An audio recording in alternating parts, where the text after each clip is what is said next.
আলোচনায় বদলে সমালোচনায় যেন ভাসছেন নেটিজেনদের কাছ থেকে নায়িকা অপু বিশ্বাস। গতকাল একটি অনুষ্ঠানে নতুন লুকে নতুন ড্রেসে নিজেকে প্রেজেন্ট করেছেন এই নায়িকা। এরপর থেকে সোশ্যাল মিডিয়ায় সমালোচনা ঝড় বয়ে যাচ্ছেন। এক পলকে পাবলিক কমেন্টগুলো তুলে ধরছি আপনাদের মাঝে।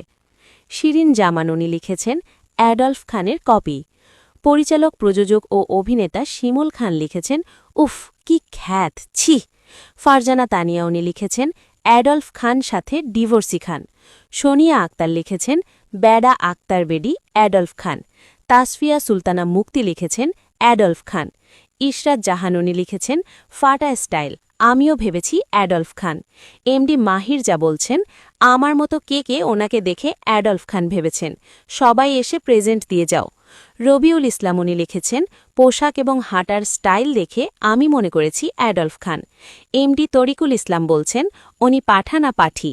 আর&এস ড্রিম লিখেছেন, পোশাক পরে হাত দিয়ে যদি আবার ঢাকা লাগে।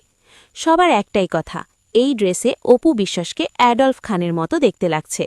অপু বিশ্বাসের উচিত নিজের বয়সের সাথে যায় এমন ড্রেস পরা। শাকিব খান প্রশংসায় ভাসবেন বলেই যে আপনি প্রশংসায় ভাসবেন তা কিন্তু নয়।